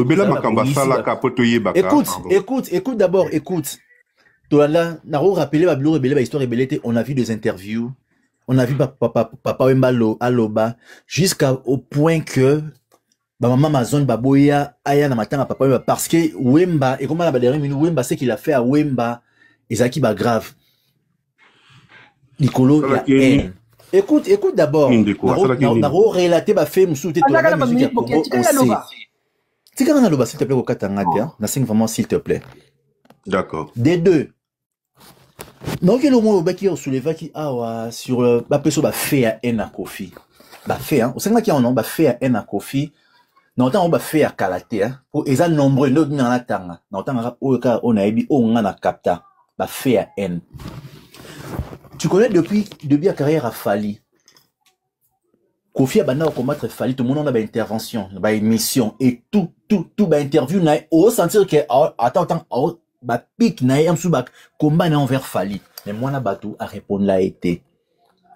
Na ba intervention na ba émission zeka rakia wana vie na bana ole la mutu na linga kake. Écoute d'abord. Bana ole la mutu na linga kake. S'il te plaît, Papa Freddy, abazana musala mit les aussi là. Yo ozwatan ozana terre tana tante c'est pas la tolérance. Ozana comportement vera mbote local qui va to sona mayele kaka s'il te plaît. Tolanda yango toyebi o nyonso eleka. Nati les ba bongisi ba bebisi ba bongisi Fali était toujours humble. On a chuté car et belé ba fait réel au 5 ba fait au 5 il y a haine. Toi tu ne sais pas Kofi Olomide a Republia poste ya nanyo yo molobele ba maman ba benga lianza a finga mamba parents ya Fali. Kofi a Republia on a page nae ba fait réel au 5 kiana ya on a oloba et belé na oloba ko te au 5 Kofi a Republia makamuya akoko ceux qui okoko ceux qui akoko yo ngana elo moro boye ba solo ba chantage moro boye supposons que ba no Papa Freddy ba chantage moro boye tout attend que quelque soit pour non républier ango non ça na amplifier ango donc on est à NT na mo na cité lo kara ya mwana rara eza ba page ba nyonso ba bien Kofi a républier mambuya akoko Kofi a républié papa lianzazo finga ba parents ya Fali quand même on attend le roi ndambu kaso de wana ndambu wana mais est-ce que tout le bakou mingi était pas ton défendre Kofi sur abimana moi c'est question non papa Kofi voilà que ngala n'entend pas faire ndambu mais son n'entend pas mambo ba intervention ba question ba ça l'émission sur Kofi ya Papa Wemba yani bongo bossa na Kofi lelo la mère Amazon oui bongo ça Fali ben noir na bino le roi quand même nani papa otoroba il se colle na ferré ils en ont un profit pour nuire succès à Fali mais au moins Kofi pour moi Kofi vient à biso à double discours le Fali oh comme ça pour la haine moroboué au moins changer ma discours non et comme biso le Kofi nous ça oh toi qui est intelligent a remis comme ma très bas sur habit très bas trop bas oui quoi nini au moins plaire côté moroboué pour parce que le moment là net au nuire Fali mais moi là ba tout siko yo Aroloban était faire yo boé Aroloban a été sur yo mais va fait au Sénat qui on a talisio ango au Sénat va fait à haine en talisio républication mambo à koko na page na officielle la TikTok na makambo o ya nani o ya lianza finga ba parents Fali merci maman Gloria na ba nyonso ba na panel les bo accorder nga pose na tanga ba liste ba fait eza ebelo sana ba artiste congolais et belé merci. Ma Gloria, ngana sepelaka na lokola muta sepelaka na mutu na boyi na ngana za problème na yo je crois peut-être la meilleure façon ça serait na lungwa parce que na ndako loba kaka na za ko loba te pona kaka na défendre na zo loba vraiment na mutema na ngama kamba tu ba loba ngana na za na monaka ba preuve vraiment te parce que Kofi atie likambo ya okoko akoko na ninyo na Nanini, mais azalaka na bato ya Kofi, à cause na mwasi ne pete asepelaka te na mégarde boy puis ya tiango. Parce que c'est pas prouvé mutacha kiango. Exactement ba. Papa Freddy, papa Freddy maman natiki. Te ozoloba na tikolo maloko ki date ozana yo. Na ngelo baboy. Kofi Olomide depuis le Congo, na ye baraté. Papa Freddy mutu mo beba ina 20 personnes. Yo comme toza malamu na tanga no da kombo. Lelo Luambo 36 ans na Samabele. Papa na biso Luambo. Mingi ba yebi ete mingi batinga kutu Luambo. Tozane mwa moko ane moko ya kukufa na ye. Différence aye ngana ya kufi le 11 nga botami le 17. Tana ngana ya kufi ngana après 6 jours to 5 jours na botami si je me trompe pas. Na yoka Luambo kana masolo. Mais to yoka le yoka Luambo ka problème na Kofi. Tia kufa. Papa Luambo. Papa na biso Jossard. Ti le toza bana miki basali ba 30 ans na Kofi ba sola te ba wela nini 2 nani sous papa Taboulei be monsieur ezaloba papa na biso Taboulei Weranton jibem piana lelo ennemi jigre à vie Fali Poupa Jordan Koussa Yassam papa mso popo lipo alela na plateau na nga botale émission hospikende ko fa benga mona musala hospikende nge basala quartier de ma ko fa benga mona musala vela biso pe ya sona mo fala me poto nani o za ki biro Kofi afin de biro Kofi kufa ki o fala me lepo pas c'est quoi nani sus siko na ba ministre Redi a miskutu moi qui pane Kofi te pa bana relation familiale la botana de quoi Kofi maman Rita mo Redi qui pane Kofi te so Redi pa nga qui peut Kofi c'est ba bana karma pas Oisé quoi bazate c'est l'osram babeba na Kofi Adolphe Dominguez papa wemba Adolphe Dominguez ko komba Kofi so ayoka on zo pese bomba na to Maglo alongwemba moko Maglo na kati hotel maman na omeka ba faire ezo yaka ebele nazo ngasu en arrière l'histoire de la mère des enfants de Fali Karine Mokonzi ka auto yebi azamba propos ya bien temps envers Fali mais à mon an c'est trop aloba ti ba mari fa ba kota makambo Karine a dit ça et comme ma famille a viré mo bon kota makambo ya Fali na maman moi voilà merci beaucoup Nourrisson ba fait o senga ya ba fait o senga ba fait à haine réel voilà merci Nourrisson papa Freddy yabi kozo ko koza mais non. Toke li susu papa Freddy. Vena biso Boubou Liondela. Yena Kofi. Ve Boubou le pas chrétien Kofi il y a 2 jours maman qui est dans la nyonso. Pas Kofi pas chrétien qui. Ve Boubou Liondela. Toke suna ni susu. Oh suna na kotanga komo. La dilu ya pe ya sonam. Michel la dilu ya la kelaka mo boss. Ti akufa na Kofi ba solo la ti. La plume d'or. Nani susu. Basa telme bele bam susu kutu vena biso Charlie Kadima sko batu nyonso na papa Thierry Kofi ka mutu mana bango mabe vena biso Isebola o à Londres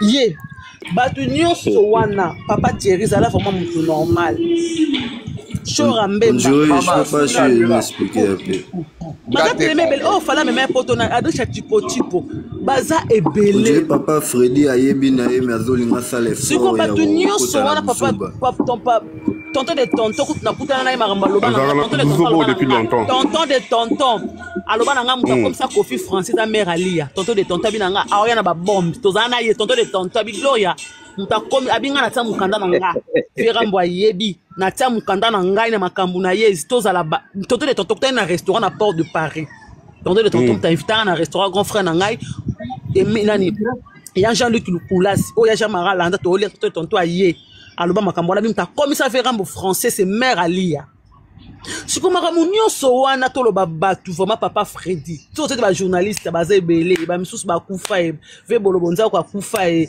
baza ebele batu nyonso wana kaka Kofi aka mutu malamu na yebite papa Thierry tozolo kawo Maman Gloria papa Thierry Maman Gloria omoni papa Freddy papa Thierry Maman Gloria omoni likambo ya egitiko même pas fan bomoni Kofi wana Kofi bomona ndeni bomona Kofi wana oyebi que même ses fans arata na égard pour na ba fan na ete oyebi ka kota live devant Gabo Iswanga à kota live bino bolo banini ba fan tout ce que vous dites là c'est faux Toi, tu racontes quoi? Il faut respecter maman si. Il faut ça là, il faut ça. Au début, quand ngala bangwa bano le banabanki, mon collègue là va nous poser que ça. Tu te tais d'abord. Moi, je suis en train de parler. Maman, fan.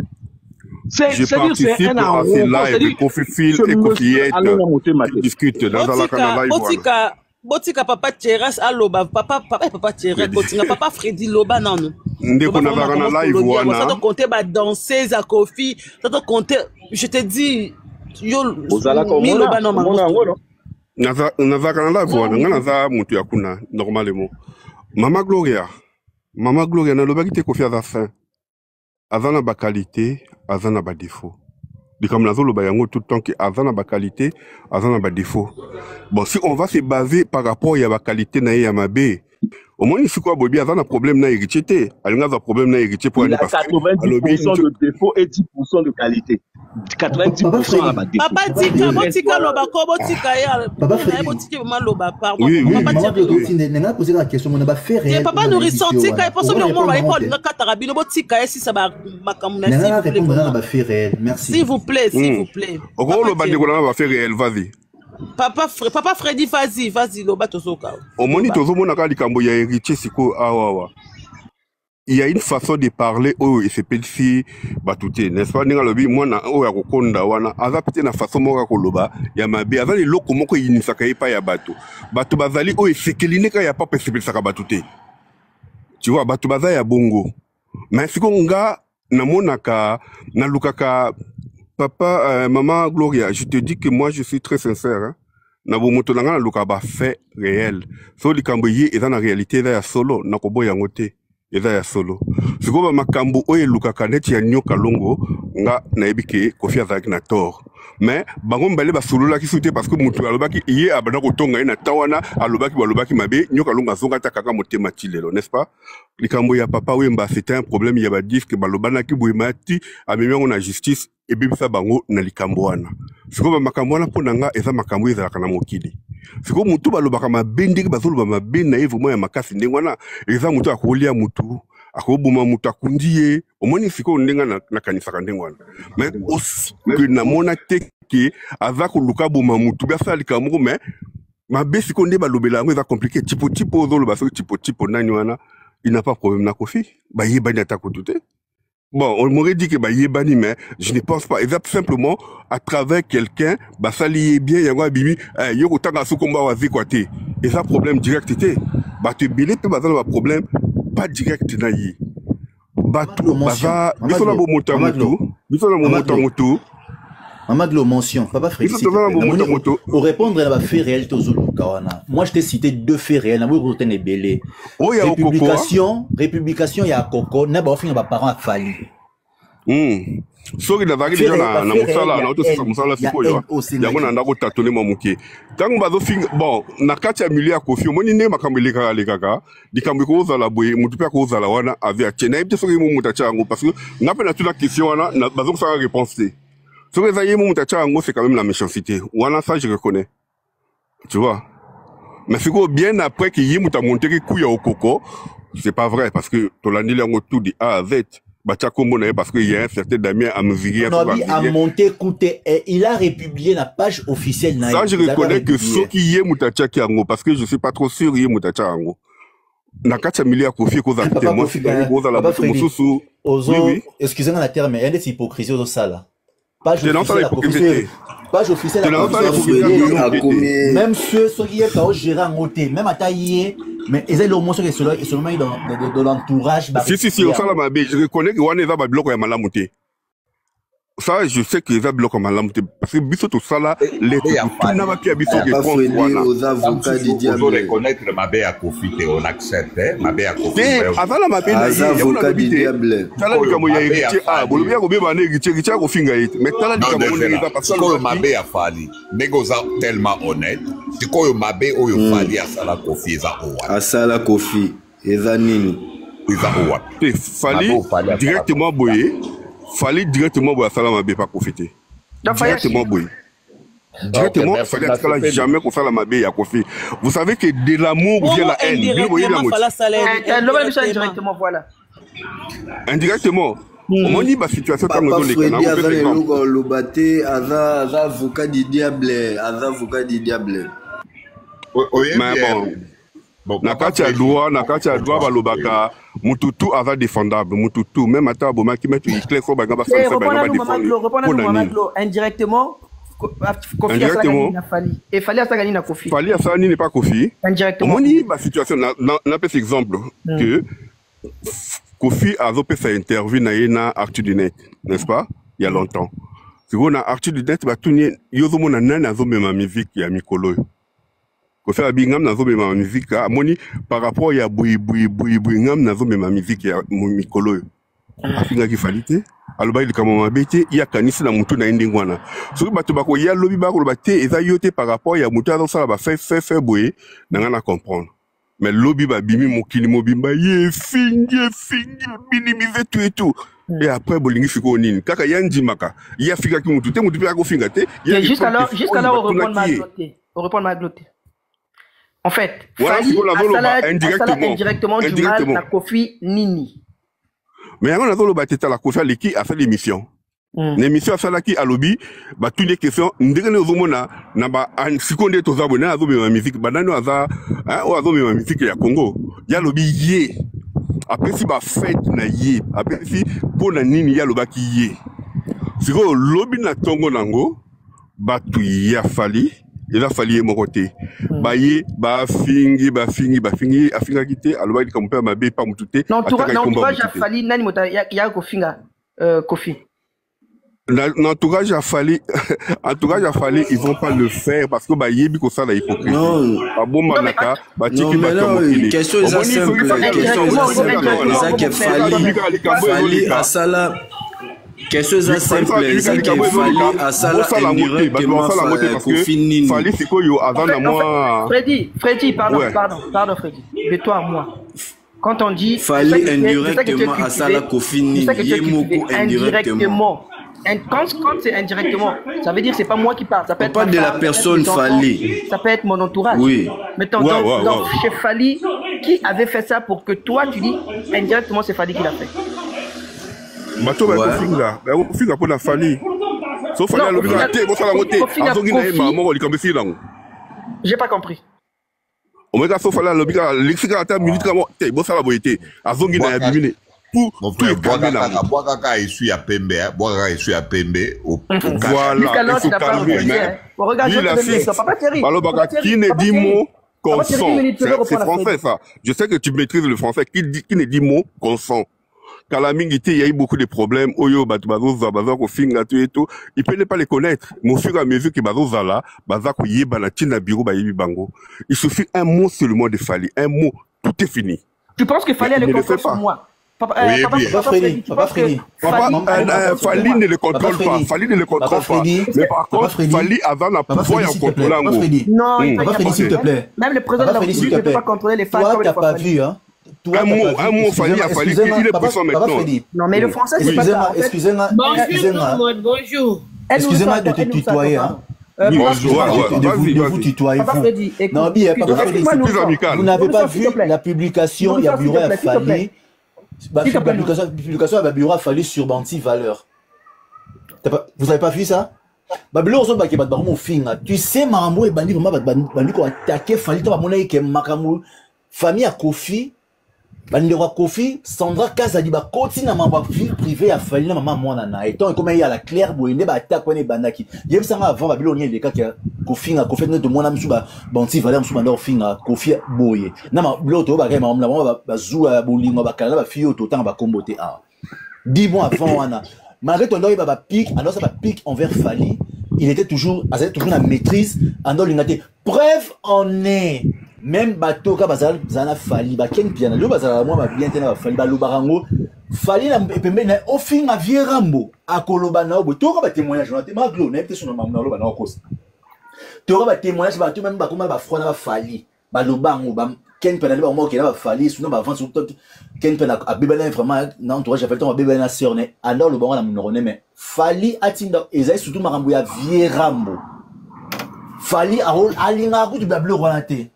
Bref, on est proche de Balobango. ndeko nanga consciemment na kata conscience na yo olobelanga fali Kofi alingaka fali te atikala kolinga ite. Bonjour papa. Pourquoi fallait bloquer Ken Piana? Pourquoi fallait bloquer Ken Piana na mani? Merci papa na Guy Babin. A bloquer bango ponani. Guy Babin. Merci papa ndo sur. Guy. Nalobi pourquoi fallait à bloquer Ken Piana na manike parce que ba finga Kofi Olomide. Mais Kofi Olomide a tikaka pas paroles. Na ba bakali bazo finga fali butu moi. C'est bien après, c'est bien après. C'est bien après. Au moins, nous avons bien que ayaka koloba likambo ayaka na nini na actu du net wala na motabando finga fali là. Non. Bien après you know the more that music and go je non Lucas Bakali bossa une mission de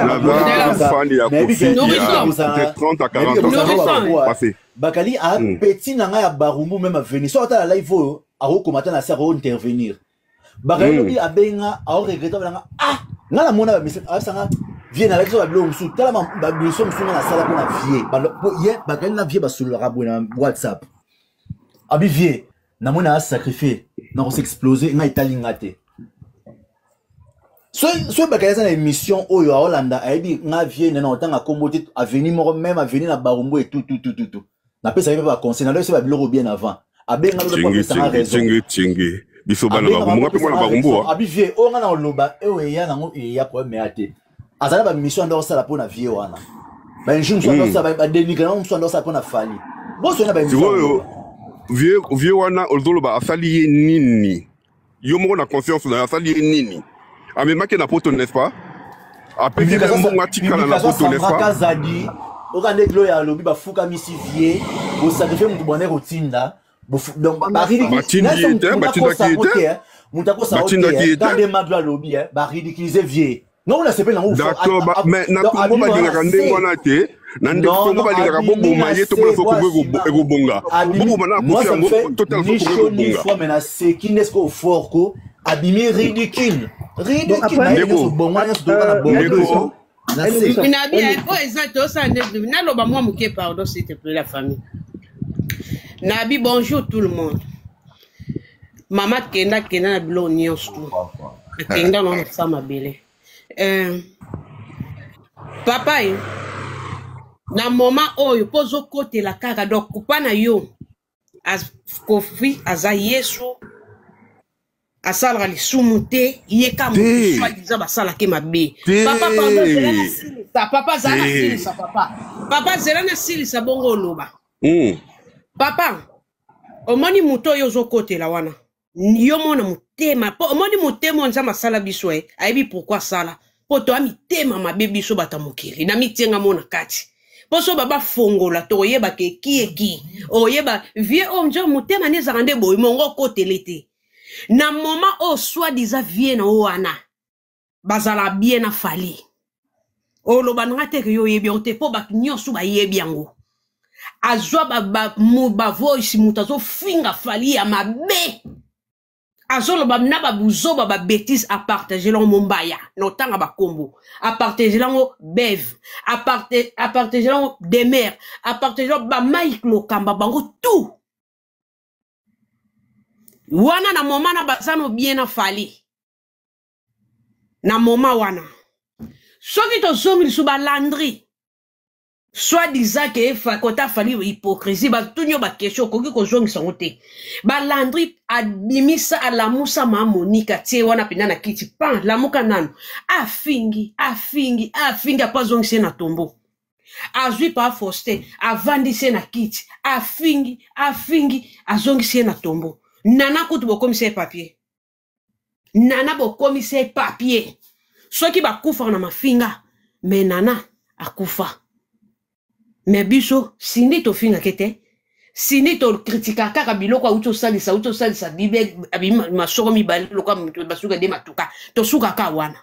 Mais to ndebo de la nana biso to koma niveau na te. Mais suko ba kezo ba tout Sandra Kazadi o mona kate. Na moment o fali azaki na problème na banani, mutazaki na simanani, Nzambe oyo bimsa mo santo Nzambe wana, ba voice ya famille na bima.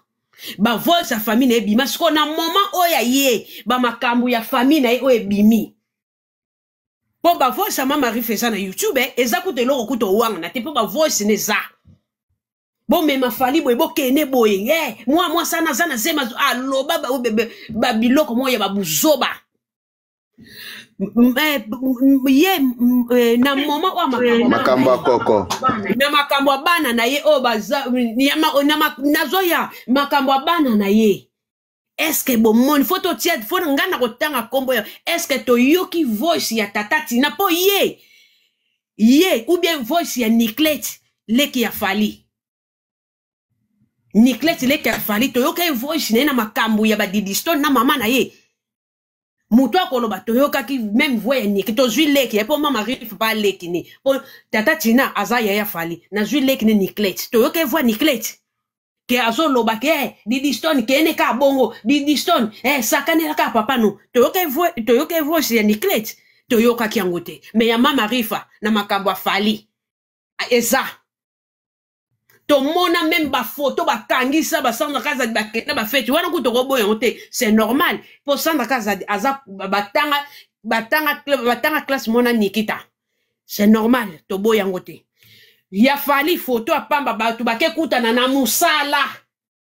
musala o ye moko pepe so aza ku pepe te o ye moko Kofi Olomide mesa gwepa aloba ke ko fali yaya na Didiston mais lelo bo balusa lelo bolongoli ke fali aza ya Didiston te kokuta na fali ekomi ngambo ekomi na ngambo okoko papa olingo wangana fali a poste tellement na ba Kofi a poste na batu ba na page na ye batu ba finga ata bobo na mwasi papa bolinga boza na bonne relation pour bana kati même kuta ata bobo tite mais bon suko libalo eza na bana kati a poste bato bazo finga mwasi na etolo badan yete mutu mususu to longena nwana wala ku mama bana mwasi ne obalia na basoyi basala ba makamnyos to ba mela ba makila tutu basala ba makamasalite masali ebongo fali azui makambu ya lo okoko ya lokuta ayebi keza okoko ezalo apostango mpapa wana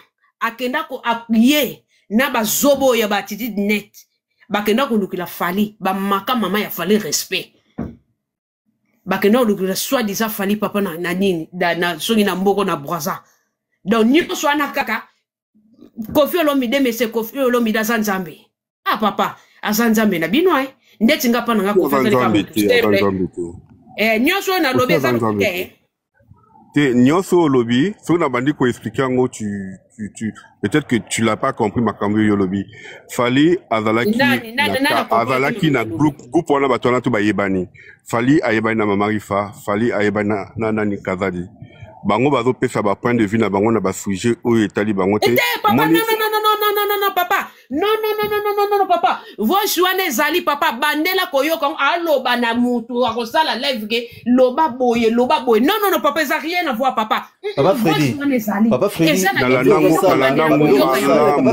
maman omoni ngala télémité na balobi nana oui papa Freddy na kati maman fafate en t'écoutant parlant et mon anake wa mutu moins bon soit bien un peu intelligent exagéré na bivi na t'es intelligent mais l'ikola kokota ya ko défendre bêtise mon boue et une chose ridicule qui ne sait pas maman fafazo loba oyo qui ne sait pas tout mon ambition sur la réseau sociaux so ke côté musa ko samba ba ko la ki sa que défendre bêtise yo c'est va faire haine na batali sur o défendre la montée va faire haine na ça que deux faire haine on a ebi.